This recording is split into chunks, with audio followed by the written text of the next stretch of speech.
Do we even want to talk today? I don't really, but sometimes when this stuff needs to be said. So I wake up in the morning and I look at the news, if you want to call it that. There's news and but most of it's not really news. Most of it's just big government propaganda or left-wing propaganda. So the left-wing propaganda machine is churned up again this week, and we're living in. Are we living in some kind of a weird, like, Twilight Zone world, or where we're, as a nation, we have a serious mental illness? We keep doing the same thing over and over again, and then we're like, how'd that happen? That's like a person like slamming their hand in a door and looking at their hand and saying, ow, that really hurt. And then the next day they slam their hand in the door and they're like, ow, that really hurt. And then it's like, stop slamming your hand in the door. Stop doing that. Well, what do you want us to do, Paul? And of course I'm talking about Missouri. And of course I'm talking about the big media propaganda machine that do you get in the United States of America in 2015 that facts no longer matter? So we have a situation where a criminal felon, attacks a police officer, threatens a police officer with deadly force. Police officer responds and defends himself. Numerous, not just one, but numerous different juries, prosecutors, and so forth examine the case inside out, upside down, and backwards. And even the hardcore leftists and progressives at the State Department, not the State Department, I'm sorry, the Justice Department, which is a joke, whatever. Even the federal government couldn't come up with enough evidence to press civil rights violation charges, which is how they used double jeopardy in Los Angeles. You don't remember that. The police officers that were charged in the Rodney King incident were charged with bogus horse crap freaking charges. They were exonerated of those charges. But the feds are like, well, the masses are hungry for blood, and we have to give them something. So we're going to step in, and we're going to give them something. So they basically exercised double jeopardy by charging him with civil rights violations. And like, well, we couldn't find him guilty of criminal charges because there wasn't enough evidence, but we'll go ahead and we'll find him guilty of civil rights violations. In Ferguson, Missouri, suburb of St. Louis, they couldn't even find enough evidence to charge this guy with civil rights violations. And they wanted to. Come on, let's be honest with each other here. Let's be honest with ourselves. They wanted to. They wanted to appease the Democrat voting bloc by coming up with something. And they couldn't even do that. So the facts of the case are, after it's all said and done, when you take all the emotion out of it, is that what you had a criminal thug who decided that he was going to attack a police officer and just do whatever he wanted. Up to and including beating a police officer senseless or trying to get his gun. Police officer responds appropriately, shoots him, but they're not the same skin tone. And in America today, you can only defend yourself against criminal attack if the person who you're shooting or defending yourself against, if your attacker apparently has a lighter skin color than you, then you're allowed to defend yourself. But if they don't, you just have to take it. It's your duty to just take the ass whooping. Can I say that? Yep. I think I can. Yeah. And, if you have to die, well, then you just have to die because, Black Lives Matter. Well, apparently, the folks over at MSNBC, CNN, whatever, the left-wing news progressive arm of the Democrat Party, apparently they don't have access to any of the court records or any of the findings, or even if they do, they just really don't care. All the left-wing news medias are leading with and the anniversary of the shooting death of an unarmed black teen by a white police officer. What? Okay, so, yeah. How about in the event, or in the anniversary of a thug reprobate, piece of human filth? This guy was a career criminal. His budding criminal career was cut short by this nasty police officer who just thought he needed to defend himself against this monster who was attacking him. And what's sad, what's really sad, is that you have a whole culture of people that are all too willing to play into this victimization mentality. Any reason to be a victim. I want one single reporter, journalist, and I say that with as I choke on my words. Let's face it, folks. In 2015, the people who work at CNN, MSNBC, CS, whatever, you know what I'm saying. They're not even anywhere close to journalists in the traditional sense. They're propagandists. When you have a major news source, or what I guess passes in America as a major news source, come out and lead with Michael Brown anniversary, police shoot man in Ferguson. Shoot man? How about police defend themselves against deadly assault? How about that? Police officers defend themselves against an unwarranted and unprovoked attack. Oh, police shoot man? No, the man police shot was shooting at them. What do you think they should do, CNN? Just take it? Just absorb the bullets? Because, that's the right thing to do? I don't even know what to say, folks. I wasn't even planning on talking about this today, but I don't even, we've got a CNN clip. I don't even know if I want to play it because it so offends any person with more than 3 brain cells. Any person that's willing to actually think. It's like a straight out propaganda piece. Did you expect anything different? I guess not. But what the heck? You know what we are going to talk about? I don't know. Do you want to spend any time talking about this? I'm not going to. All right, this is it. I'm done talking about it. You know why, Jared? Because it just doesn't matter. Yeah. Because no one gives a rat's rear end. No one cares. Well, we care, Paul. Yeah, okay, whatever. No, you don't. Nobody does. We're in this cycle. We're in this never-ending cycle. Have you noticed that?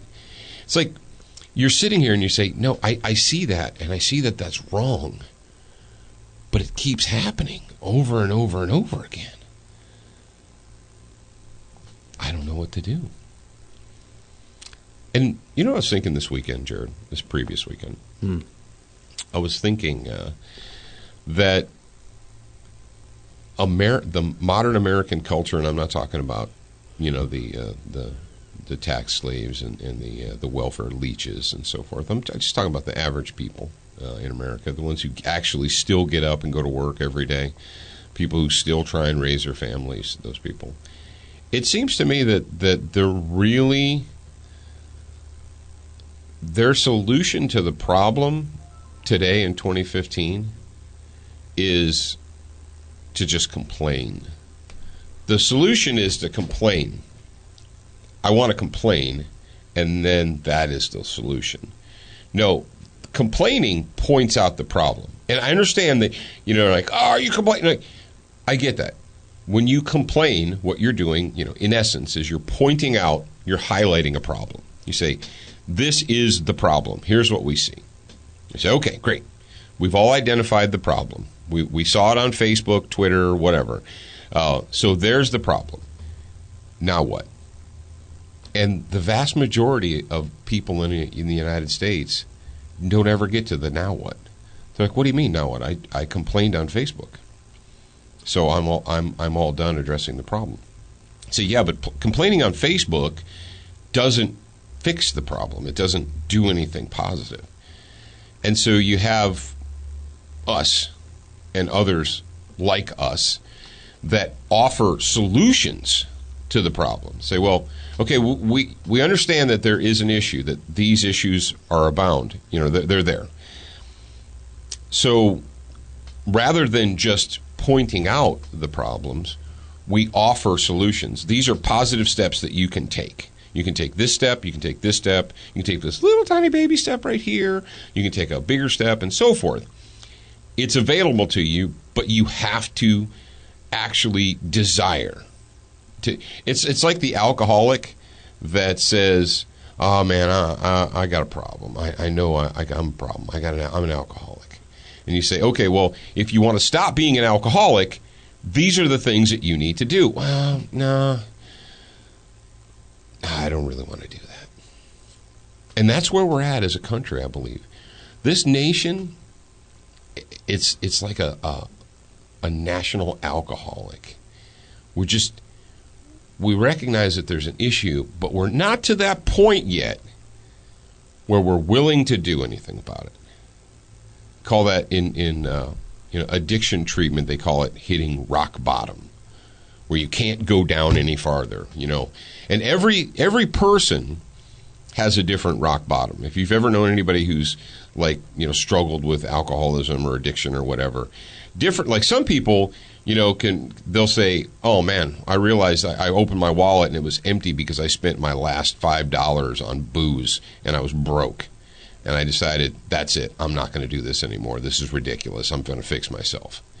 And other people don't hit rock bottom until they're in the back of a police car and they're on their way to jail because they just smashed their car into another car or a tree or a light pole or something because they were blitzed. And they're like, "Oh, I'm actually on my way to jail." And then some people don't hit rock bottom until they're in that one scene in the movie Less Than Zero. I'm not going to describe that scene to you. If you've never seen it, then I don't know what to tell you. But as a nation, I really, really believe that we're still, and like I said, I'm not talking about the people who've already bought into the being tax slaves and wards of the state, where my money. I'm talking about the people that actually have the power to make a difference, but they're not at the point yet where they really want to. Well, as long as I can ignore, or as long as I can distract myself enough with fantasy football or Dancing with the Stars or whatever the current distraction du jour is, as long as I can distract myself from that, then I guess it's not that really. Hey, I don't live in Missouri. I don't live in Baltimore. I don't live in Louisville. I don't live in Memphis. I don't live in any of those places. I don't live in New Jersey. So it's okay. I'm not going to actually do anything or take any steps right now. And while you're not doing anything, here's the thing. It's kind of like, I guess you could say, somebody who goes to the doctor for an annual checkup and the doctor's like, "Whoa, you have stage 1 cancer. Or you have stage 2 cancer." And they're like, "Oh, well, but I'm feeling pretty good and I'm not really noticing. Okay, stage 2 cancer, but should I do something about it now? Or should I wait?" Now, if you went to the doctor and he told you, he said, "Good thing you got in here because we've caught it. It's in the early stages. If we treat this now, your chances of survival are really good. Your chances of survival are 95% if we begin treatment now. It's a good thing you came in here now, not 6 months or a year from now." And you're like, wow. Whew. How many of you would say to your doctor, stage 2 is not that big of a deal. I got a lot of stuff going on in my life right now.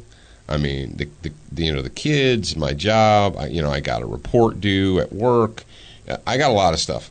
I don't have time to deal with this stage 2 cancer. And like you said, it's not really that bad. How many of you would do that? And you're like, none of us would, Paul. That would be stupid. You don't just wait for it to get worse and worse and worse, and then, oh, well, it's stage 4 now. Let's do heavy, massive chemo and invasive surgery and try and save the patient. I know I'm throwing a lot of metaphors at you guys today, but it's just coming to me. So here we are as a nation.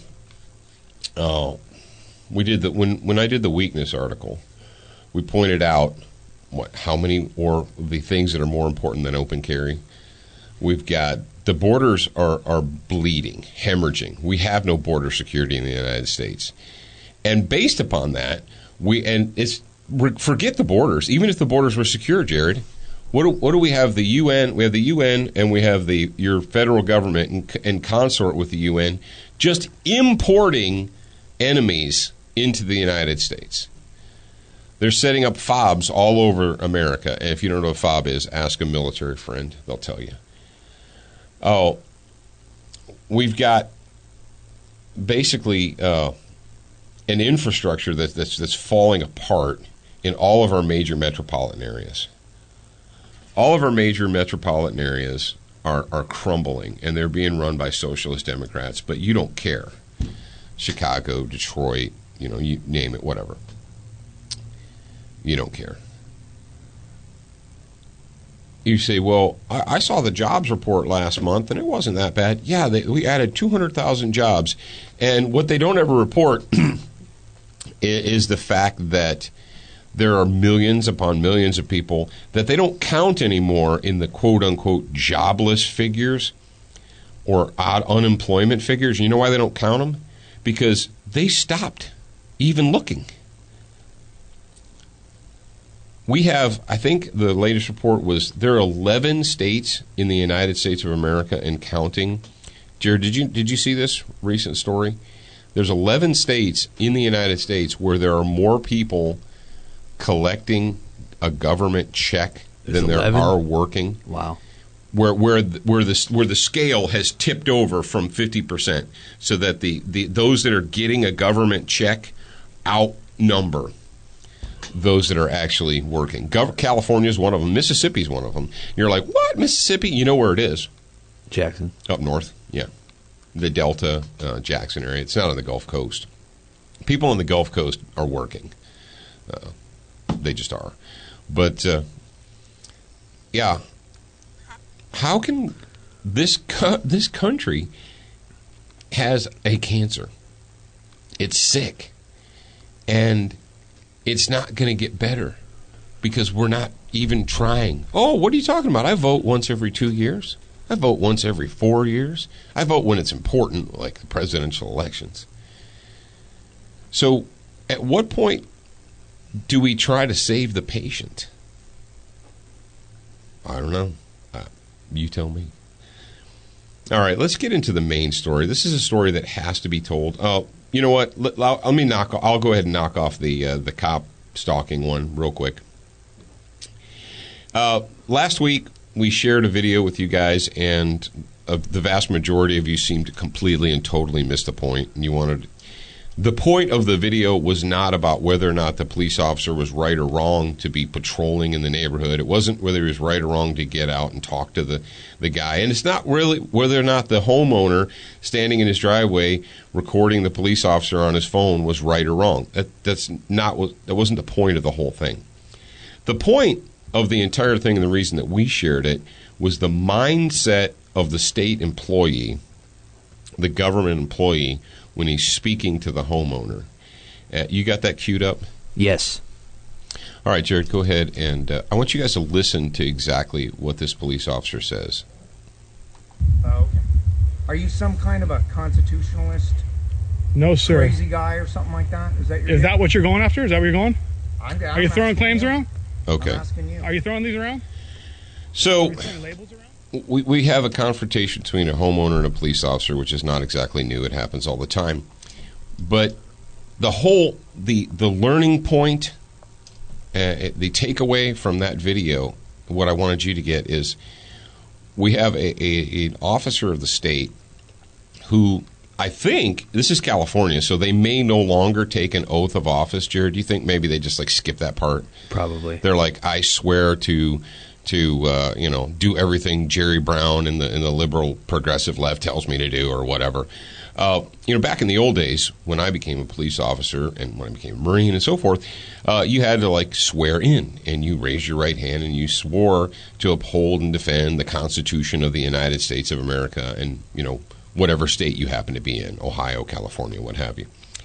So this officer in the confrontation with the homeowner says, "What are you, some kind of a constitutionalist or a crazy guy?"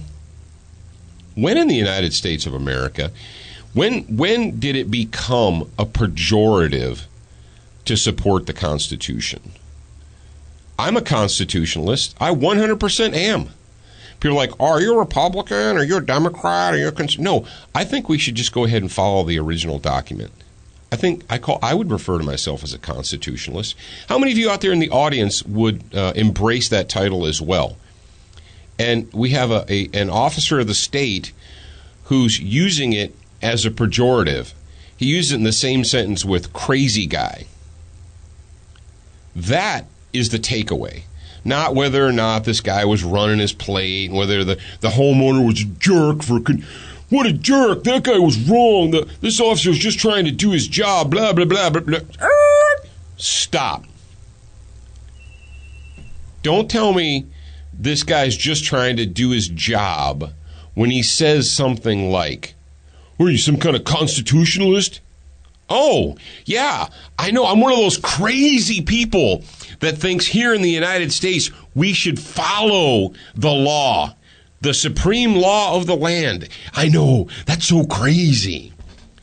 That right there is what was wrong with that video, and that is exactly why we wanted you guys to watch it. And some of you need to start listening a little bit louder and to clear a little bit of your prejudice out of the way. Well, I think you're assuming that people actually watched it that far into the video. Yeah, I know. I'm assuming that people actually, before they posted comments, that they actually reviewed the material? Yeah. They didn't just post comments based on the title? Yeah, that's true. All right, it's Student of the Gun Radio. We are at we're in the glass case of emotions. And we're at Student of the Gun University. Thank you to SWAT Fuel. Thank you guys at SWAT Fuel for supporting us, making sure that we could have these black carbon steel microphones, even though some days I don't really want to talk into them. If you go to the SWAT Fuel store, make sure that you use the promo code SOTG2015. You're going to save yourself 10%. And if you don't want to save any money, fine, buy it from Amazon. I don't care. Velocity Triggers at velocitytriggers.com. If you got a black rifle, they've got a trigger for you. Check those guys out. And make sure you're thanking them on Facebook if you're a Facebooker. Crossbreed Holsters, same thing. Crossbreedholsters.com. If you want to carry a gun, I'm carrying a gun right now. Jared's carrying a gun, and we both have them in Crossbreed Holsters. If you're going to carry a gun every day, if you're actually serious about it, here's the deal. If you're not serious about carrying a gun, if you're just playing at self-defense, doesn't matter what you buy. Buy anything, because it doesn't matter. If you actually are planning to get up in the morning, put a gun on, keep it on all day, and then take it off when you go to bed at night, you need to actually invest a couple of bucks in a quality product, and that's what Crossbreed has. So check those guys out at crossbreedholsters.com. Do you want to do the psycho drone thing? Am I supposed to play the video?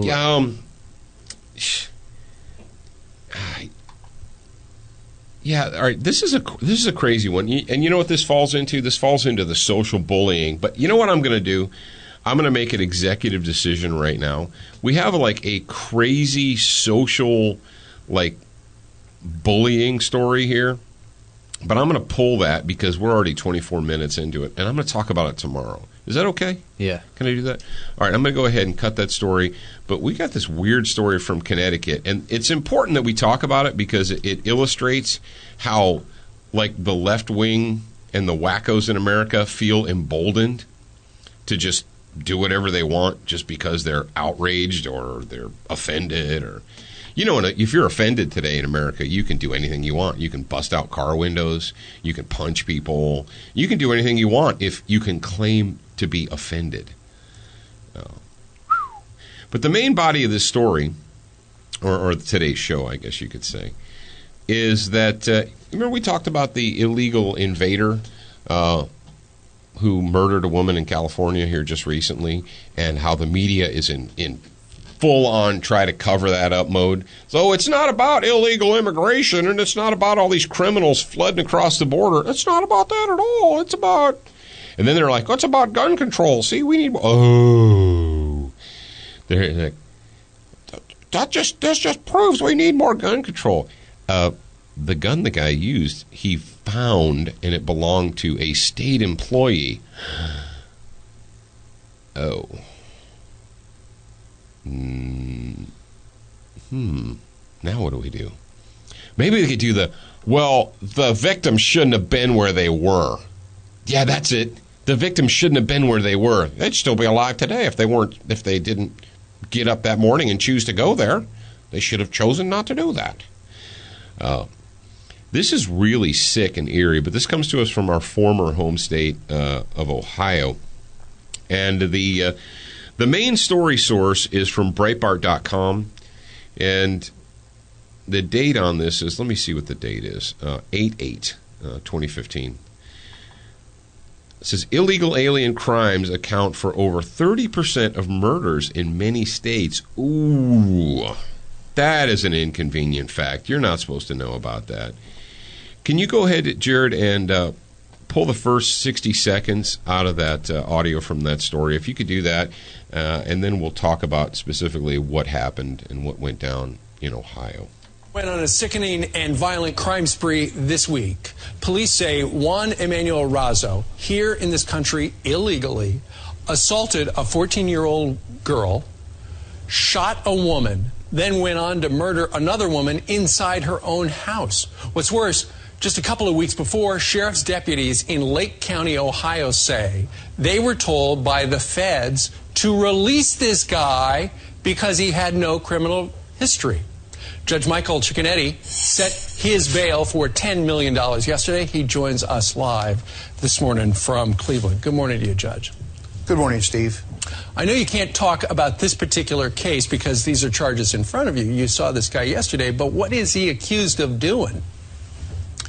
Well, he's accused of murder with a female, and also accused of assaulting police officers, attempted murder of police officers, and attempted murder of another victim, female.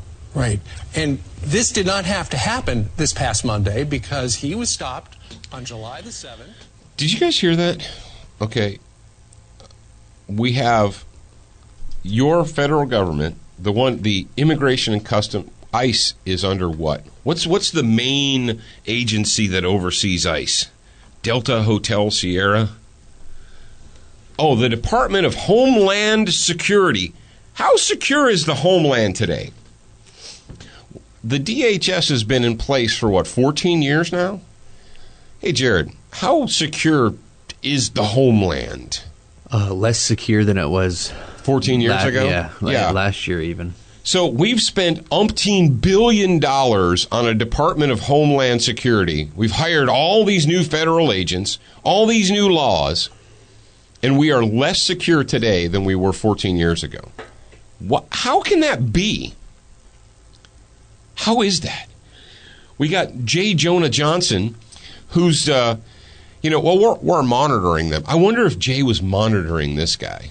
We can't kick him out of the country. Why? We just can't. Why? We have them. We physically have these turds in custody. So, brothers and sisters, this is not new. This has been going on for a long time. For over a decade. Going on 2 decades at least.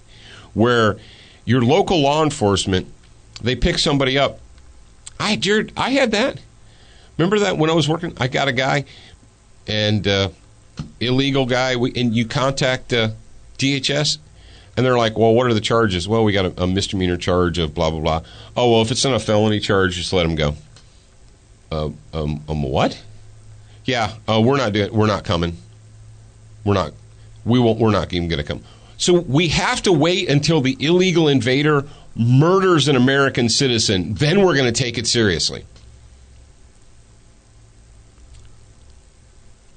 And the statement of, hey, I got this guy, we got this guy who's in the country illegally. And the judge goes on to say, it's a pretty long video clip, but he goes, we really don't even know for sure who this guy is. He's got no real ID, no legitimate ID. He's in the country illegally. We don't know who this guy is. He could have committed 5 murders in Mexico, hop the border, and come up to Ohio. We have no idea.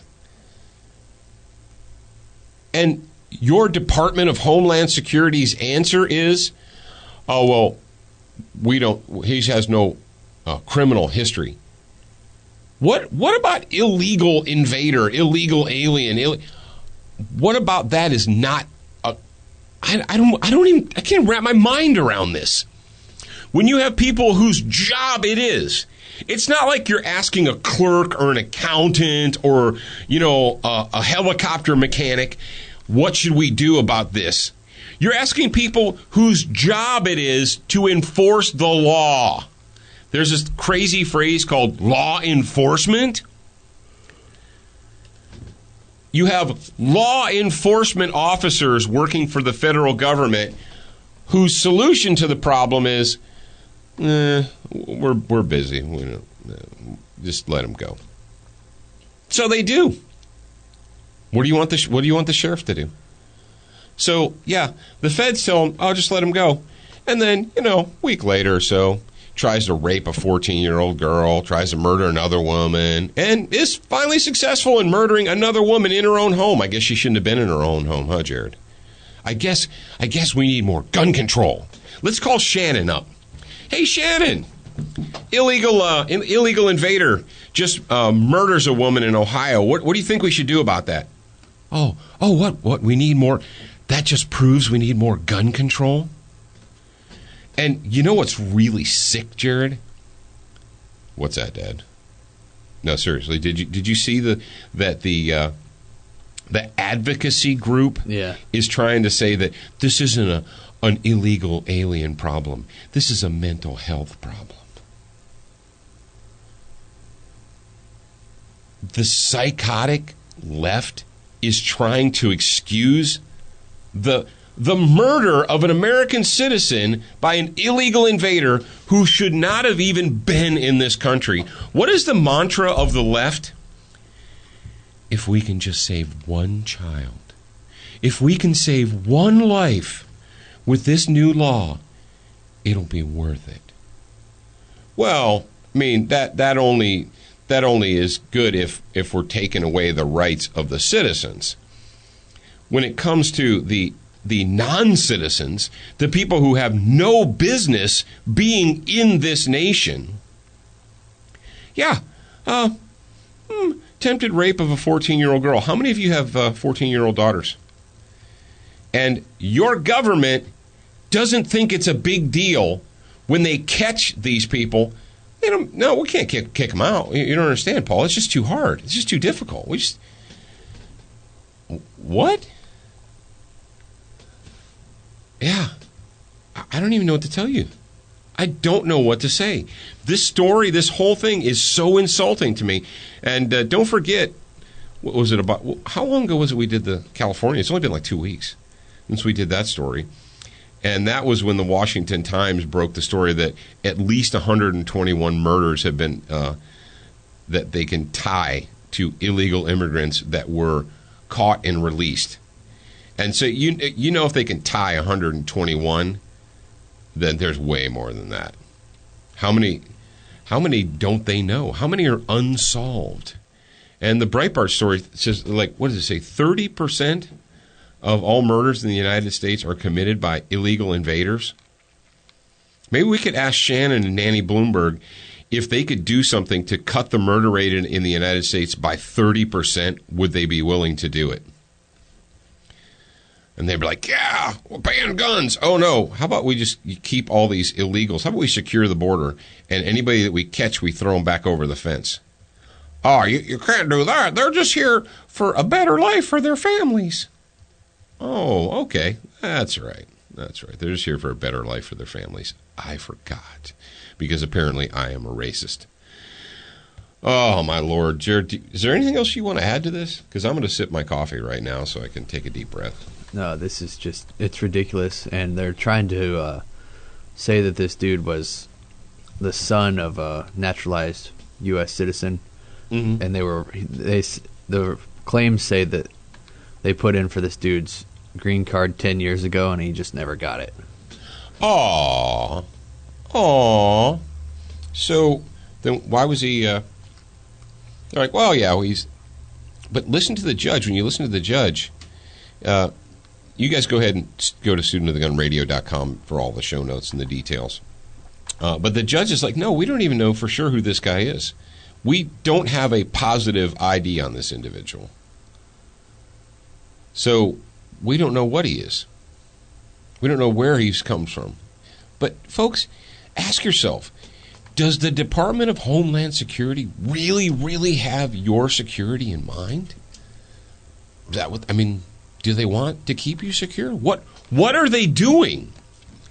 You, as a citizen of the United States, as a taxpayer, have the legitimate right to ask, what are you even doing? Contact your congressman if they still listen. Contact your senators. Share this story with them and say, are we funding the DHS with our tax money? And of course they're going to say, well, yeah, we have an appropriations bill for umpteen $1 billion to fund DHS. What are they doing with that money? They're certainly not keeping the homeland secure. Oh, let me guess. They're reading your emails and your text messages. They're saving your phone call records. Yeah. This is just depressing. It's depressing the crap out of me. I don't know what to say. You know what, Jared? What? Is there anything that our audience can do to make a positive change, or is it just that's it? That's all over with? They could go to PatriotFireteam.com.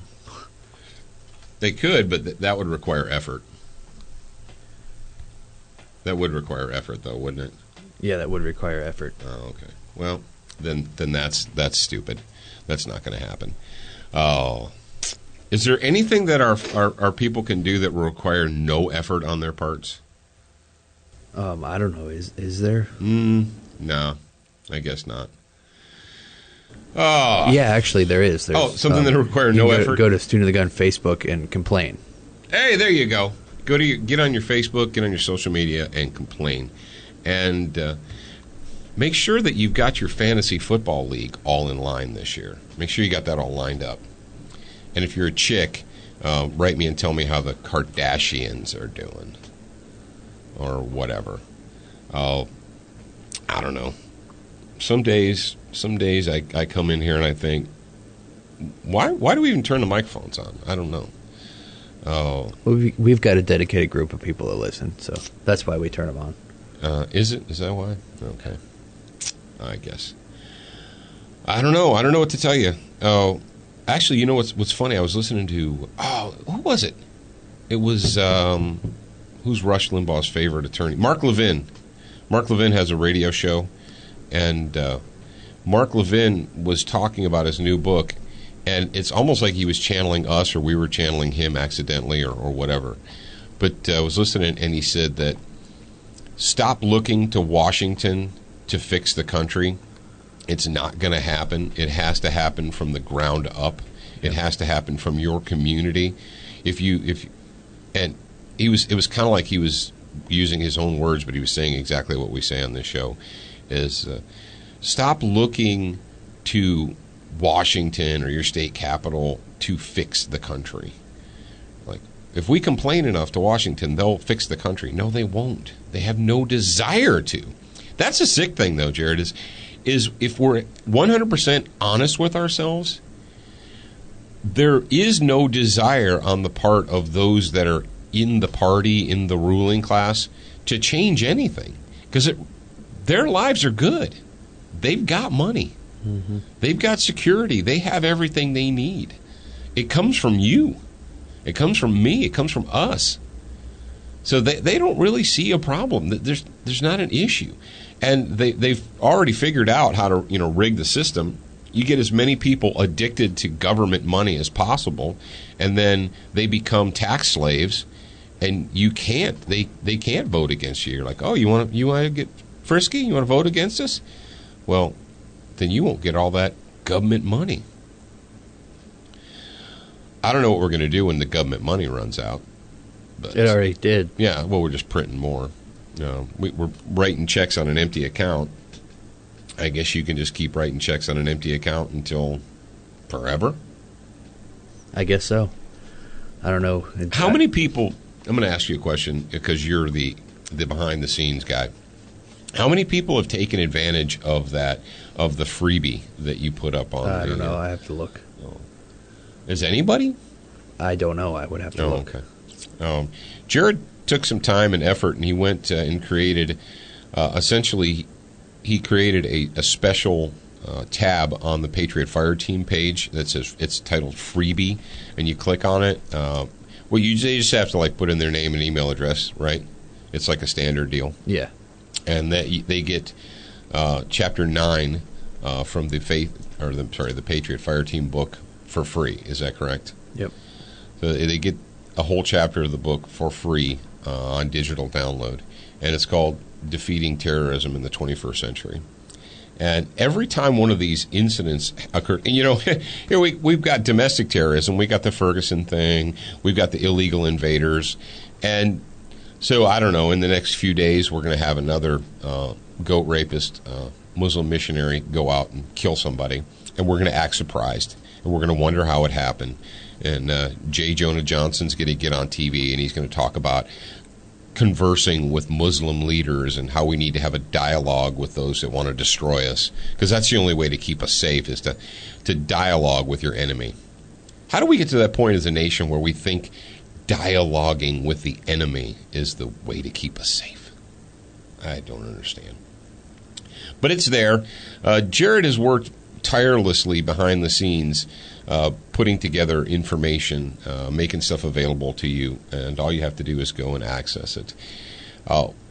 We actually have, what do we got now? How are we reaching the audience? We're reaching them on demand 24/7 via Roku TV, on demand 24/7 via Amazon Fire TV.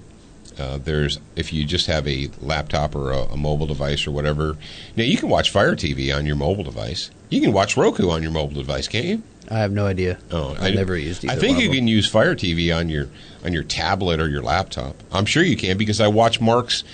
Remember when our buddy Mark Christopher Lawrence, when he did that, they did a pilot. I watched it on the laptop. Was that Fire TV or? Yeah, Prime? It was. I think it was Fire TV. I don't know. How does Amazon run their pilots? No, I don't know. Whatever. My point is this. I don't watch TV. Yeah, I know. Jared's got, we've got the Full 30, which is on, it's full30.com, and that's internet driven. You can watch it on your tablet. You can watch it on your laptop. You can watch it on your Galaxy 4 Note, whatever. Positive note. I noticed a lot an uptick in the numbers on Gun District. GunDistrict.com, which is the 100% firearms-friendly social media. The official student of the gun page has upticked. I instructed Zach, the shipping ogre, who's also the social media ogre, that when he shares stuff on Facebook, to go ahead and share it on Gun District too. So those of you who don't want to have to deal with the Facebook stuff, you can just use Gun District. And I understand that Gun District's not the easiest thing in the world to navigate, but cut them some slack. They're in their infancy. I mean, they just started this this year. Yeah, it was right before. It was the beginning of 2015, I think it was. So cut them some slack, but give them your support. They are all about you. What else? The mobile app. We got the Student of the Gun mobile app. And don't forget about your questions. Jared, give them the number if they want to be the SWAT Fuel Good Guy of the Week. Give them the number. 682-207-SOTG. Call that and leave your questions. If you have the Student of the Gun mobile app, you've got a Call Us tab on there. Click that, and then there will be a Warrior of the Week line. You can click that, and it'll take you directly to the line that you need to ask your question. That's right. If you haven't availed yourself to the mobile app yet, you want to go ahead and do that because it's there. And there's lots of different ways. There's lots of redundancy for the radio show and for the audio material and so forth to get it. So that is that. Now, tomorrow, we're coming up on the end of the show. Thank you for joining us today. Tomorrow we're going to talk about, there's a federal judge somewhere that says the Second Amendment does not protect firearms manufacturing. And you might be thinking, what? We're going to talk about social bullies and attacking people flying drones because. But before we do that, we're going to wrap up, and I want to make sure that I thank the remainder of our sponsors, good people at Frog Lube. Frog Lube, it just works. Go to froglube.com. Century Arms, the makers of the C39, 100% made in the USA AK. Brownells at brownells.com. And if you'd like to get Duracoat, can technology, you can go to Brownells and you can buy it from them, or you can go to lauerweaponry.com and you can order it there. You can get it pretty much anywhere. Check it out. Ladies and gentlemen and children of all ages, I certainly do appreciate you taking a moment to join us here on Student of the Gun Radio. I didn't even introduce myself. I am your host, Professor Paul Markle. Now, if you're it's the first time, congratulations. We're glad to have you here. Jared, are you glad that they're here? Yeah, we're glad to have you here at the end of the first episode that you've ever listened to. I see you on your treadmill there. Do 4 more minutes. Do 5 more minutes. You can do it. All right, that's it. Remember, you are a beginner once, but what should you be? You should indeed be a student for life.